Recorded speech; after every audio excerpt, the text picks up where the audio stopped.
There have been managerial vacancies up here. I mean, have you ever considered coming back to a North East club? I personally would have walked back to the North East, but have never been invited. I find that hard to believe. Well, I've just told you, so you better get believing it. And why would you come back? Pardon? And why would you Well, come? first of all, I'm from the North East, obviously, and I do believe deeply in the clubs up here. I played at Middlesbrough. The happiest time I ever spent in a football club, including when I was a manager of League Champions, was when I played for Sunderland. That was my happiest time of my footballing career. And would you come because, as far as supporters are concerned, it is a hot Well, place? I come because of the people. You see, the club is made by the people. The club is dictated to by the people. You're a big club if you get a lot of people coming to the turnstiles. Did you find the same passion when Derby County won the First Division Championship under you that you had found, say, at Sunderland as a player? I did, but in a different way, in a different type of person. There was a lot of older people supported Derby County who remembered their former glories, and we were selling 13,000 seats at the time, which is an awful lot of seats. I think Newcastle people didn't pay to sit down. I think they paid to come through and stand in the Kop. So it was a different kind of passion, but I do believe the passion was there. Do you think the potential is bigger at the North East clubs? I think the fact that if Newcastle won the league and you got 40-odd thousand here, or 50-odd thousand, all right then, I would think that was because you've got a larger ground. Our limit at Derby was 40,000 and we used to get 36. Yes. If it had been 50, I believe we'd have got 34. I know what or you 35. wouldn't get. You wouldn't get 36,000 average when you were relegated, if you were relegated, which is exactly what Sunderland got when they were first relegated. That is remarkable, you know, 36,000 average. And that isn't so long ago. Yeah, but you're going on and on about the people again, Doug. You know, I'm a great lover of the North East. When Brian and I are travelling around, we all go to the little societies, the referees and everything, and I always start off by saying I'm a missionary. You know, there's no bigger defenders of the area than North Easterners. But we're back in the North East now, and we're trying to talk logically. And I would say to you, what happened to Gateshead?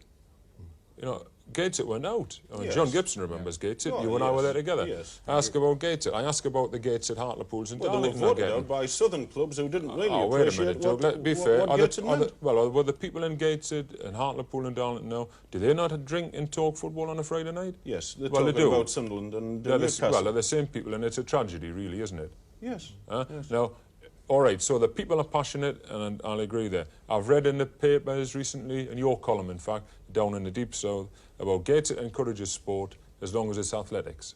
Yes. So even now, there's still politics about the thing. Now, if the passion was as strong right through, from the public to the politicians who are elected by the public, Newcastle probably wouldn't have had all this trouble about the ground that they've had. You see, when I'm down in the south, I keep saying about, I'm trying to knock out of their heads that people up here wear cloth caps and have mufflers on. And I keep saying, look, you know, they wouldn't stand. Like the place that we play in the Dell is as old as the hills. For years they've been put off by, oh, you might get a new ground, you might get a new ground. And I tell them that the people in North wouldn't stand for that. That they've got roofs on and they've got a club and this, that and the other. No, Newcastle hasn't. And I know I've mentioned it before, but it's an important point. Yeah. No, all right, we can say that... I don't think it's that important, to be honest. Oh, but because it's all to do with professionalism, Doug. It's all to do with professionalism. Yeah. It's accepting second best. Why is it that... The tragedy of North East football is that the passion of the fans has not been transmitted to the boardroom. I've just said that. That's you didn't say it quite as such a way, if I may say so, as that. Because you're hedging on that thing. Well, it's because the maybe I'm not haven't as the well passion educated as of you the do, ordinary but fan. a fellow once said to me, the Welsh people think they're the best singers in the world because they never shut up long enough to listen to anybody else. Now, if you can work that out, I think somewhere along the line, the same applies to the pressmen in the North East that follow the clubs. Yes, I think you're a bit unfair there. Funnily enough, one or two of us have actually been banned from clubs from time to time. I think people within the family criticise the family more than the outsider, you know. I think they're more frank. I've probably said more harsh things about the manager of Alan Brown, of Ian McCall at Sunderland, the club I used to support as a boy. I've probably said harsher things about that club than any.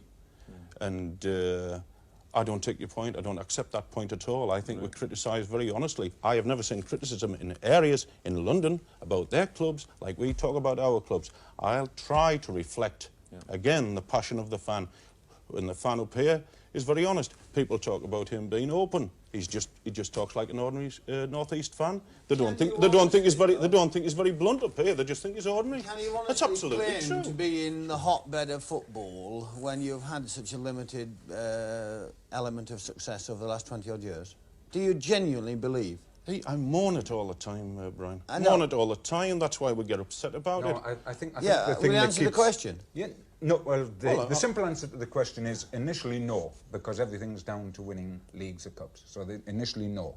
But the one thing that keeps me going is that I know that when I write something, whatever it is, people will want to read it because people care about football.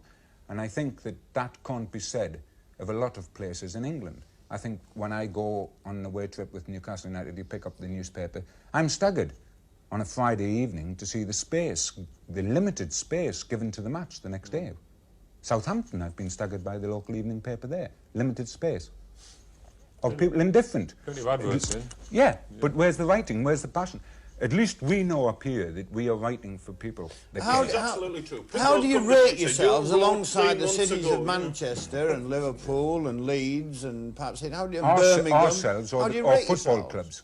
Yeah, how do you rate yourselves though? Journalistically, As the anything, as the hotbed of soccer. I think- I'm saying it's the Are you hotbed on- of soccer because of the great support. And Are I you on can't par- go beyond that are at the you on- moment. Well, how about Birmingham at the moment? How about their level of success over the last 5 years, which has been practically nil, Villa's been apart from magic. getting out of the second division? How about Aston Villa's gate? Excellent. In Excellent. third Mind, division, It's one of the excellent. great clubs. It's one Is of it, the is great it not better than the North East? Is it not better than Sunderland and Newcastle? And Middlesbrough? Certainly better than Middlesbrough. Oh, so, yeah, well, I don't think the same passion What, was there it as not Doug said. 28,000 in the third division when They Aston didn't Villa have were there? 36,000 when they got relegated. Well, did they have not 28,000 when in the third division? It is a rather, yes. Isn't this You a know, rather I intriguing think point? honestly, I think it'd do you the world of good to get out of your own little Well, fishing funnily enough, villages. I have been out. and you know, get your not all blinkers that off. parochial. Can we say not two- all that No, parochial. hang on, wait till I finish, because can you argue with me if you don't know what I'm going to say?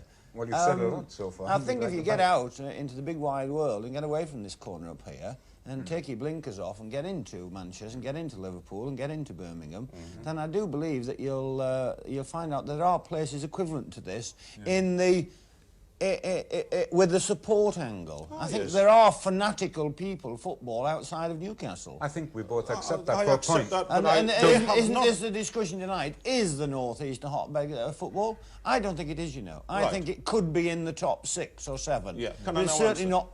It's certainly not the be-all and end-all. I'll quote you a statistic, and I challenge you to say there's a parallel in any other area of the country. When both our big clubs, Sunderland and Newcastle, were in the second division, they kicked off simultaneously on a Good Friday afternoon, and the aggregate crowd in successive years was 120,000, almost 120,000. In the second division, I challenge you, that has not happened anywhere else, and it could only happen in the North East. Possibly in Merseyside, but I don't think they've been put to the test quite the way we have.